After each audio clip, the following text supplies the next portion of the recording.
జనవరి 15.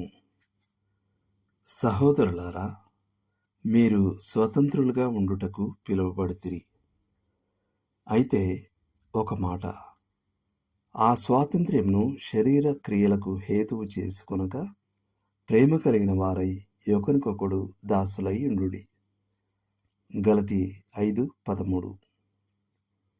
దేవుని కుమారుని యొక్క స్వాతంత్ర్యం అతని అమూల్య ఆస్తులలో ఒకటి. కుమారుని చేత స్వతంత్రునిగా చేయబడినవాడు నిజంగా స్వతంత్రుడు.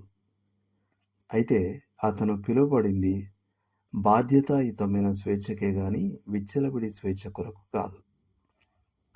పిల్లలు ఇంటి నియంత్రణల నుండి స్వేచ్ఛగా ఉండాలని కోరుకుంటారు. యువత చదువు యొక్క క్రమశిక్షణ నుండి స్వేచ్ఛను కోరుకుంటారు. పెద్దలు తమ వివాహ ప్రమాణాల నుండి స్వేచ్ఛ కావాలంటారు. మరికొందరు నియమిత ఉద్యోగంలో బందీగా ఉండడానికి వ్యతిరేకంగా తిరుగుబాటు చేస్తారు. కానీ మనం పిలువబడిన స్వేచ్ఛలు ఇవి కావు. నక్షత్రాలు తమ కక్షలను విడిచిపెట్టి అంతరిక్షమంతా తిరుగుటకు వాటికి స్వేచ్ఛ లేదు.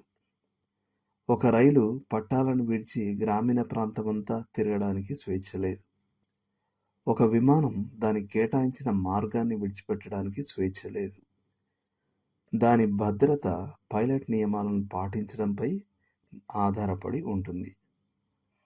జోవెట్ ఇలా వ్యాఖ్యానించాడు: నియమరహితులు స్వేచ్ఛగా ఉండే రంగం ఏదీ లేదు. మనం ఏ మార్గంలో వెళ్ళాలనుకున్నా, మనం స్వేచ్ఛను కనుగొనాలనుకుంటే బంధకాన్ని అంగీకరించాలి. ఒక సంగీతకారుడు తన సుందరమైన ప్రపంచంలో ఉప్పొంగాలనుకుంటే స్వర నియమాలను గౌరవించాలి. ఒక భవన నిర్మాణదారుడు గురుత్వాకర్షణ నియమానికి తనను తాను బంధించుకోవాలి. లేకపోతే వచ్చే ఫలితం ఇల్లు కాదు, చెత్తకుప్ప. ఆరోగ్య నియమాలను నిరంతరం ధిక్కరించే వ్యక్తి ఎలాంటి స్వేచ్ఛను అనుభవిస్తాడు? ఈ రంగాలన్నింటిలో అతిక్రమించడం అంటే అంగవైకల్యం పొందడం, విధేయత చూపడం అంటే స్వేచ్ఛగా ఉండడం. విశ్వాసి ధర్మశాస్త్రం నుండి విడుదల పొందాడు అనేది నిజమే, రోమా 7:3. కానీ అది అతను నియమరహితుడని అర్థం కాదు. అతనిప్పుడు క్రీస్తు నియమానికి లోబడినవాడు, ప్రేమ పాశములచే బంధించబడినవాడు మరియు క్రొత్త నిబంధనలో కనబడే అనేక ఆజ్ఞలను పాటించడానికి కట్టుబడినవాడు. విశ్వాసి తన యజమాని అయిన పాపం నుండి విడుదల పొందాడు, రోమా 6:7-18-22. కానీ అది దేవునికి మరియు నీతికి దాసుడు అవడానికే. మరింత ఎక్కువ మందిని సంపాదించుకునడానికి విశ్వాసి అందరి నుండి విడుదల పొంది అందరికీ దాసుడయ్యాడు, 1 కొరింథీ పత్రిక 9:19.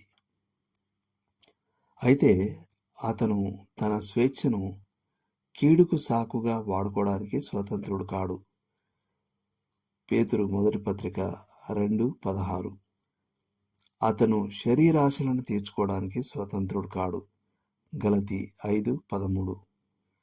అతను ఇంకొకరిని అభ్యంతరపరచడానికి లేదా తూలిపడడానికి స్వతంత్రుడు కాడు, 1 కొరింథీ 8:9.